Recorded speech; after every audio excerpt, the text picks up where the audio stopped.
자, 이어서 다음 이슈로 넘어가 보도록 하겠습니다. 국민의힘 상황도 좀 지켜보려고 하는데요. 국민의힘의 김기현 대표가 그동안 자신의 리더십을 비판해왔던 홍준표 대구시장을 향해서 당 상임 고문직에서 전격 해촉했습니다. 이에 대해 당에서는 여러 가지 설왕설래가 오가고 있는데요. 준비된 영상 보고 이슈 짚어보겠습니다. 중앙정치에 관여해달라고 요청한 거 아니야. 그런데 방향을 잘못 잡았지. 니는 막 대구시정만 전념해라. 황당한 말이지. 그러면 상고문을 해촉을 하고 대구시정만 전념하고 뭐 그런 절차를 거치든지. 우리 그 상임 고문의 경우에 그 현직 정치인으로 활동하거나 현직 지자체장으로 활동하는 이런 분은 안 계신 것이 그동안에 관리했기 때문에 그에 맞추어서 정상화시킨 겁니다. 가만히 있으면 대응을 안 하면 계속적으로 공격의 그 강도가 세지면서 상대방을 무시한다. 홍준표 시장께서 지속적으로 김기현 대표에 대해서 아주 불편하면서도 좀 과한 말씀을 반복적으로 하세요. 그거는 늘 페이스북이라는 그 오픈 그 SNS를 통해서 이렇게 말씀을 반복적으로 하신다면 그것을 보는 국민들의 시각에서 당원들의 시각에서 보면 굉장히 불편하거든요. 네, 최성 의원님. 네. 그동안 전광훈 목사, 네. 또 김재원 최고위원, 지금 당에서 문제가 될 만한 사안들을 조목조목 비판했던 홍준표 대구시장, 결국에는 당 상임고문직에서 해촉이 됐습니다. 네. 이게 그동안 홍준표 시장이 너무 지나쳤다, 말이 심했다. 또 한편에서는 그렇다고 또 당 상임고문직에서 해촉까지 하는 거는 김기현 대표가 너무했다. 이런 시각들이 좀 엇갈리고 있는 것 같아요. 어떻게 보세요? 제가 보기에 이제 현존하는 정치인 가운데 가장 함축적 메시지 정치의 달인이 두 명 있습니다. 네. 한 분이 저 홍준표 시장이고 한 분이 이준석 대표, 전 대표예요. 두 사람 다 좀 약간 그게 트레이드마크로 좀 자리 트레이드마크죠. 잡기만 한 것 말 같아요. 그대로 메시- 빅마우스죠. 네. 빅마우스. 고 메시지 정치에 달인이면서 이른바 사회 그 SNS라고 하죠. 우리가 네. 그 사회 소통망 구조에서 굉장한 이제 영향력을 발휘하는데 네. 기자들은 사실은 언론 취재하면서 바로 이 두 사람의 페이스북을 보고 지금 취재를 시작하는 그 행태가 벌어졌다 하는 만큼 네. 이제 그 영향이 높은데 근데 홍준표 시장이 보면은 제가 보기엔 너무 좀 과도한 SNS 활동하는 건 맞아요. 왜냐하면 당의 이제 사실은 이 당의 상임 고문의 규정을 보니까 당규에 뭐라 되어 있냐면 당 대표가 당원 가운데 사회 지도급 인사나 최고 그러니까 그 위촉한 그러니까 최고 그러니까 당원에서 좀 원로급이거나 사회 지도급 인사 중에서 그냥 선택해서 최고 그러니까 임명하면 되는 거예요. 그리고 네. 당 대표가 면직을 그러니까 임면권을 갖기 때문에 임명도 하지만 면도 할 수 있는 거거든요. 그래서 저는 여기에 대해서 홍준표 대표가 너무 면직됐다는 걸 너무 과도하게 해촉됐다 너무 과도하게 얘기하는 것보다는 타이밍상 조금 문제가 있었던 건 맞아요. 네. 그런데 홍준표 대표가 이번에 제가 보기에 그 전광훈 목 자기가 해촉되고 나서 메시지를 8번 바꿨습니다. 제가 그날 자세히 한번 분석해 봤는데 8번이나 바꿨나요? 최초에 올라온 것과 마지막에 남은 것 마지막 최후에 올라간 게 8번의 업데이트를 거칩니다. 그러면 그 와중에 좀 뉘앙스도 바뀐 게 있어요? 다 바뀌었습니다. 그리고 네. 심지어 그 다음 날도 바뀝니다. 어떻게 바뀌었죠? 그 다음 날은 약간 또 톤 다운이 좀 됩니다. 그러니까 저는 홍준표 대표가 이 이틀간에도 매우 큰 정치를 했다. 지금 보시면 화면에 자료만 나오지만 네. 8번이 바뀌어서 계속 업데이트가 됐습니다. 제가 이제 핵심을 거기서 하나 짚는다면은 네. 나는 이 팀이 아니라 어차피 내년 총선 이후에 살아남을 사람들과 함께 나머지 정치를 할 사람이다. 네. 이렇게 썼습니다. 마지막 문장이. 그래서 제가 주목하는 건 이겁니다. 그러니까 당에서도 이 부분이 부담스러웠을 거예요. 그러니까 홍준표 시장의 늘 메시지를 놓고 보면은 항상 현 대표가 더 잘하라. 현 지도부를 흔들지 좀 마라. 일단 잘할 때까지 우리가 좀 도와줘보자. 이런 게 아니라 자꾸 뭘 주문을 합니다. 그리고 정광훈 목사 건이 나왔을 때 조금 거기다 한마디만 하고 빠져야 되는데 계속 얘기를 합니다. 그러니까 언론이 어떻게 됩니까? 전광훈 목사의 한마디, 홍 시장의 한마디가 계속 이게 업데이트가 직원이 되면서 바꿔니? 프레이밍이 네. 형성됩니다. 네. 김기현 대표 입장에서 굉장히 불편했을 거예요. 저는 그래서 이참에 조금 현직 시정에 전념하시라. 왜냐하면 원로급 인사에게 주었던 자리니까 네. 그렇게 한 건데 다만 타이밍적으로 당에 혹시 소통을 막는 것 아니냐 이런 우려가 나올 수는 있는데 저는 그럼에도 불구하고 이걸 너무 과도하게 신구의 뭐 파워게임으로 본다든가 이건 아닌 것 같고요. 네. 다만 우리가 지도부가 정착할 때까지 조금 지원 사격을 하시지 좀 그동안 너무 말하자면 당에 좀 이렇게 기반을 흔드는 그런 언행들은 좀 자중해 달라. 그 뜻이 충분히 전달된 것으로 아니 생각합니다. 그런데 이제 김재섭 위원장님, 사실 당에서는 뭐 상임 고문이기도 하고 당의 원로이기도 한데 당을 위하는 마음으로 이런 쓴소리도 할 수 있는 건 아니냐라는 목소리도 있고 이게 뭐 당대표를 끌어내리려고 이렇게 했겠느냐라는 시각들도 있거든요. 그러니까 쓴소리만 하셨다 그러면 네. 아마 해촉이 안 되셨을 거라고 생각합니다. 네. 왜 그러냐면 같은 상임고문으로서 계시는 이제 이재호 전 의원 같은 경우에도 예. 당내 굉장히 쓴 비판을 많이 많이 하죠. 하시거든요. 네. 날이선 비판을 많이 하시고 홍준표 시장보다 훨씬 더 강도 높은 비판을 많이 하시는데도 네네. 불구하고 여전히 상임고문직을 갖고 계십니다.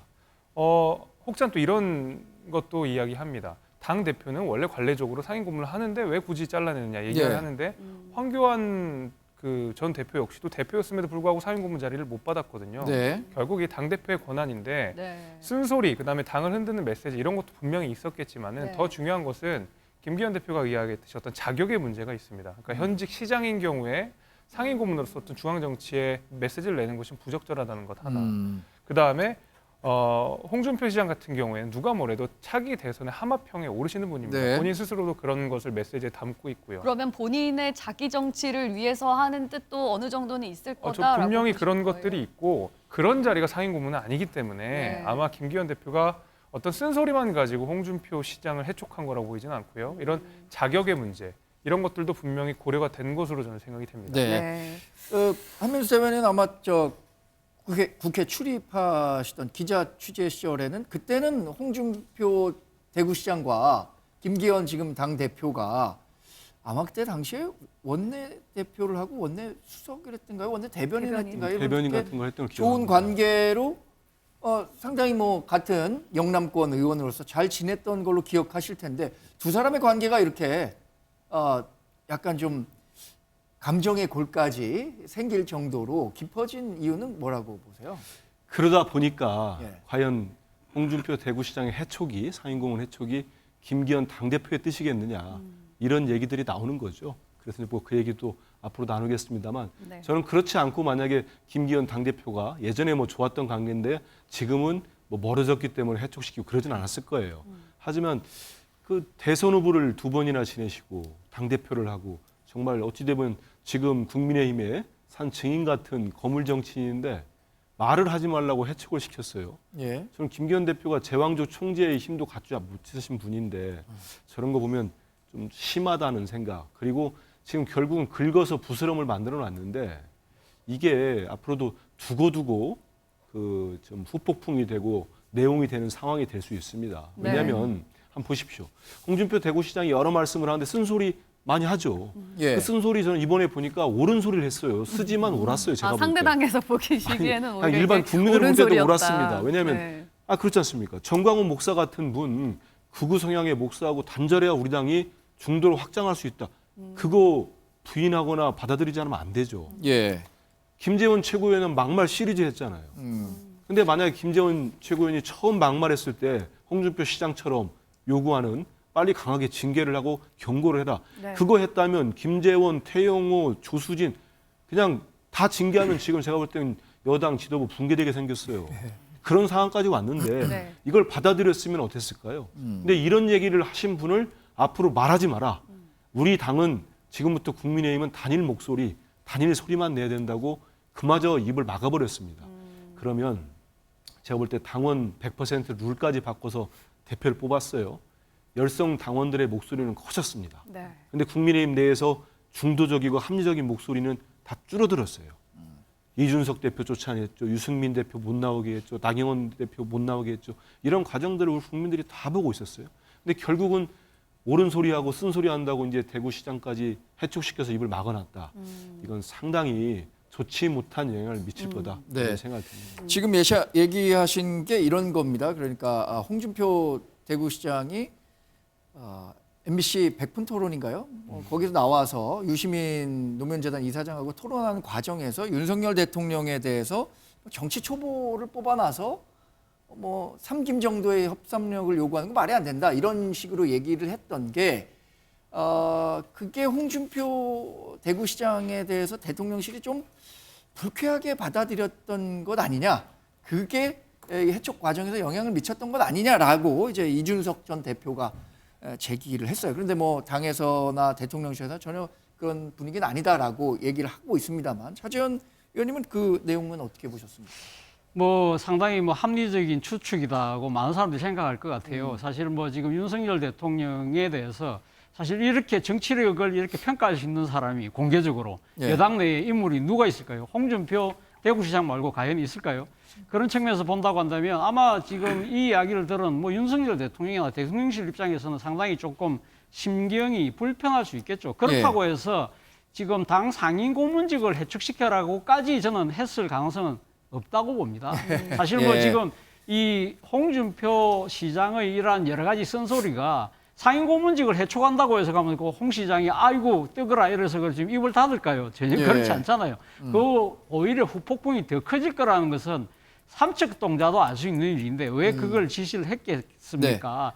그리고 또 사실 지금 홍준표 시장은 사실은 그러니까 이 윤석열 대통령하고 정치적 각을 세울 생각은 제가 봤을 때는 거의 없어요. 지난번 백분 토론에서 윤석열 대통령에 대한 그러니까 초보다 뭐 정치력이 아닌데 또 왜가 국민들이 뽑았느냐. 그래도 정치력은 없지만 정치력이 있으면서 엉뚱한 일을 하는 지도자보다는 그런 법을 잘 지키면서 자기 소신껏 할 수 있는 지도자를 뽑는 것이 나았다고 하는 것이 당시 국민들이 판단이었다는 이야기를 하면서 은근슬쩍 자기 변명을 한 거예요. 지금도- 자기가 지난번 대선 경선 과정에 나가서 졌잖아요. 누구한테 네. 졌습니까? 윤석열 대통령한테 졌잖아요. 그 네. 진 이유가 윤석열 대통령의 그러니까 정치력이 진 것이 아니라 네. 실의 정신에 졌다는 거예요. 그런 이야기를 하고 싶은 거예요. 그렇다고 한다면 용산의 입장에서도 그런 부분들까지 나름대로 파악을 하고 있을 거예요. 그렇다고 한다면 저는 사실은 이번 행위에 대해서는 사실 김기현 당대표의 정치력 부재가 저는 오히려 더 큰 나라를 자초한 것이 아닐까 하는 생각이 듭니다. 지금 나온 얘기가 바로 이 상임고문 해촉건이 김기현 대표의 독자적인 결정이었겠느냐 아니면 윤심이 아니었겠느냐 여기에 대해서 이제 여러 가지 주장들이 나오고 있는데요. 또 준비된 영상이 있습니다. 함께 듣고 오시죠. 그 상임 고문 당의 대선 후보를 한 차례 지내고 당 대표를 두 번 지냈으면은 이런 사람 없거든요. 예, 이런 이력 가진 분은 박근혜 대통령밖에 없습니다. 당장 어제도 저는 이거는 약간 오해라 보는데 대중적으로 봤을 때는 전광훈 비판한 홍준표를 잘랐다 뭐 이렇게 되잖아요. 근데 제가 봤을 땐 그건 아니거든요. 제가 봤을 때는 지난번에 오히려 모든 게 이제 MBC 때문인 게 그 백분 토론회가 특집해가지고 홍준표 대표 나가가지고 뭐 대통령이 정치 초벌해가지고 이렇고 저렇고 했잖아요. 정치 초벌하고 이게 뭐 이런 표현을 쓸지도 모르죠. 그 뭐 왜 왼쪽 좌파 방송에 가가지고 좌파들이랑 어울려가지고 뭐 그러느냐.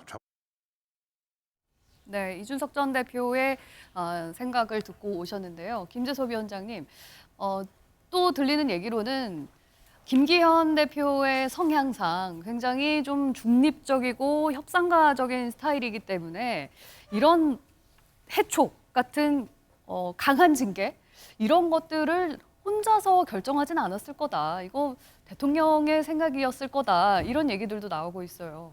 이준석 대표 이야기에 일견 타당한 것 같아서 저도 이제 나름대로 확인을 해보니까 네.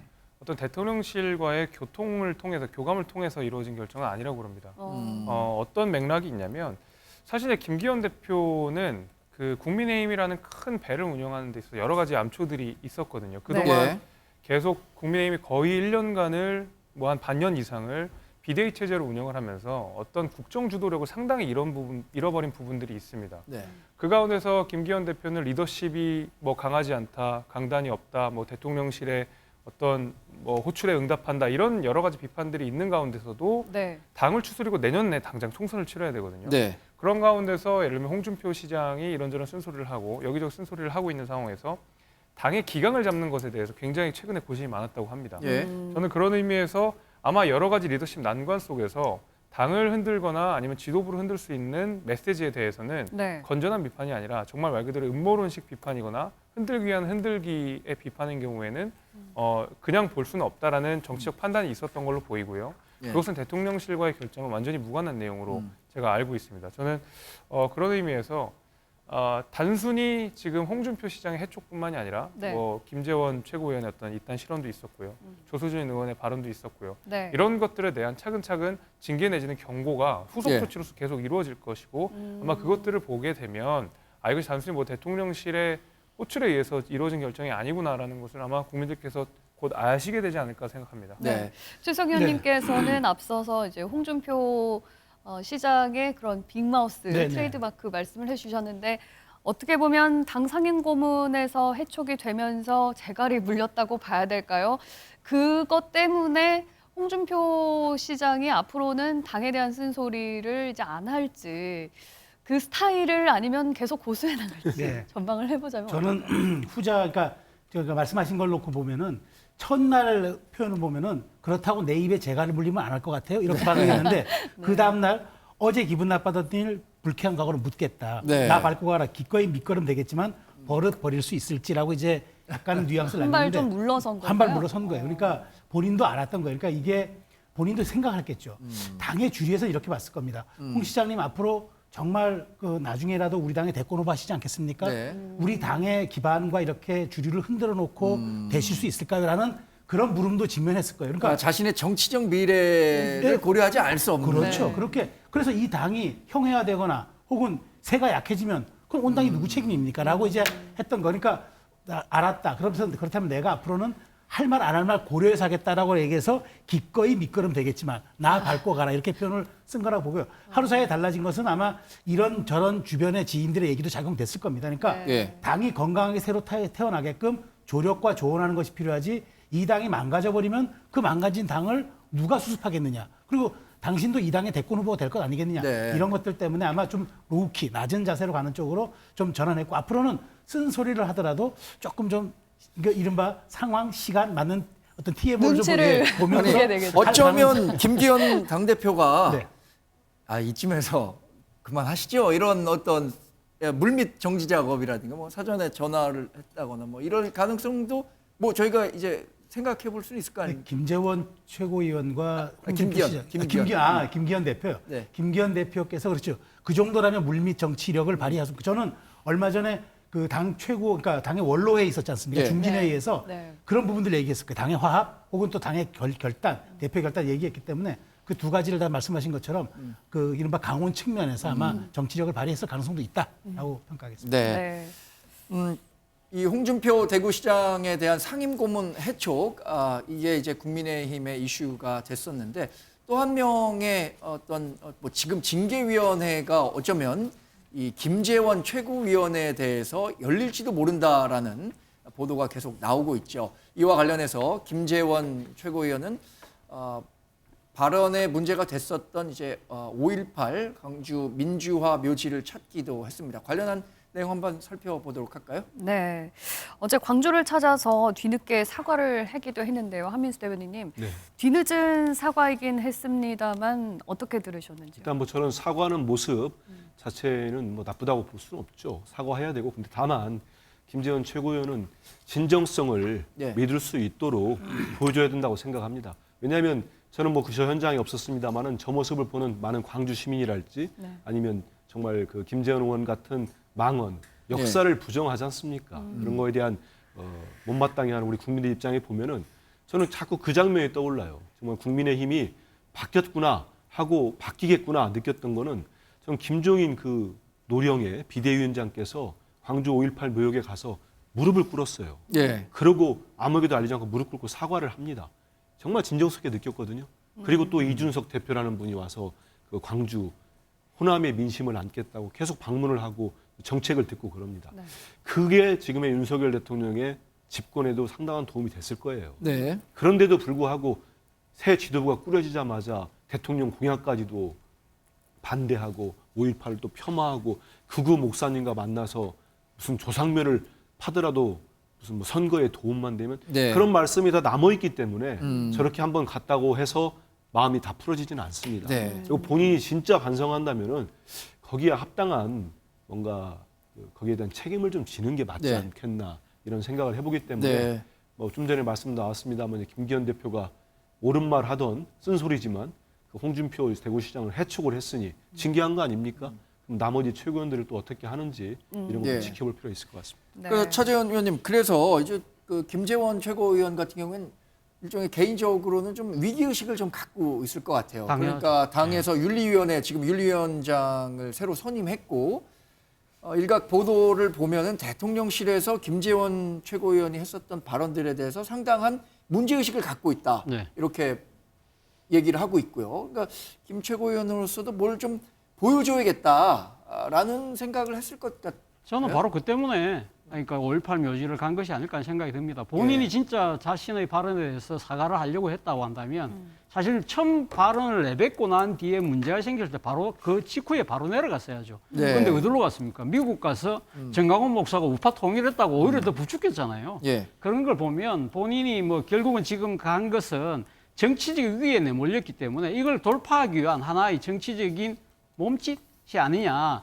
본인의 편을 빈다고 한다면 정치인들 자기 유리하기 위해서 조상묘도 판다고 그랬잖아요. 그래서 같은 당이 김웅 의원이 조상묘 파는 행위라고 이렇게 힐난을 하긴 했습니다만 가장 결정적인 이유는 그건 것 같아요. 처음 그러니까 5.18 정신과 관련해서는 어떻게 보면 김재원 최고위원은 윤석열 대통령의 영린을 건드린 거예요. 윤석열 대통령이 지난 대선 때 공약이 뭡니까? 5.18 정신을 이 헌법 전문에 넣겠다. 그리고 지난 5.18 기념식 때 혼자만 간 것이 아니라 당 소속 전원하고 갔어요. 그렇죠. 이런 나름대로의 이 노력 자체가 김재원 수석 최고의 발언 하나로 뭉개져 버리는 이러한 상황이 돼서 용산에서 당연히 그러니까 뿔이 날 수밖에 없는 상황이다. 그리고 또 하나는 본인의 향후 공천 문제죠. 본인이 그렇죠. 이번에 수석 최고위원이 됐잖아요. 그렇다고 한다면 내년 총선에서 소위 말하는 텃밭, 자신의 고향이 TK 쪽에서의 공천을 아마 상당히 나름대로는 장담했을 거예요. 그런데 이게 지금 날아갈 수밖에 없을 거다는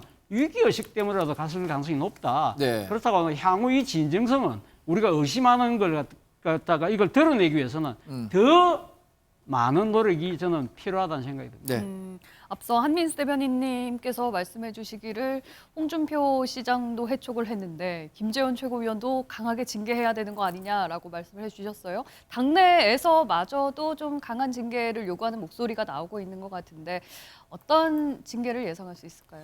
글쎄요. 일단 윤리위원회에 가게 되면은 아마도 뭐 중징계 이상은 나오지 않을까 싶습니다. 왜냐하면 그 발언의 수위 자체도 문제가 분명히 있습니다. 5.18을 폄훼하는 발언이라든지 이런 것들은 또 극우 성향의 목사와 함께 부적절한 언행들을 나눈 것들 이런 거는 그 자체로 징계 수위가 이제 높다라는 생각이 있을 수 있고요. 무엇보다 또 윤리위원회 형평성 문제를 고려하지 않을 수 없을 거라고 생각합니다. 과거 이제 이준석 전 대표가 징계를 받고 당에서 나가는 과정에서 윤리위원회 징계가 결정적인 역할을 했거든요. 그 당시에도 이준석 대표의 말이었습니다. 그래서 당원권 정지에 이어서 이제 당대표직까지 상실하게 되는 그런 일들이 있었기 때문에 만약에 우리가 이 윤리위원회라고 하는 것이 당내에서 재판부 역할을 하는 사법부의 역할을 하는 기관이라 그러면 공명정대함과 일관성, 형평성 이런 문제들을 고려할 수밖에 없을 테고요. 그렇게 되면 김재원 최고의 어떤 이 발언들 가지고도 분명 윤리위원회에서 좀 꽤나 무거운 징계가 나오지 않을까라고 생각이 됩니다. 네, 알겠습니다.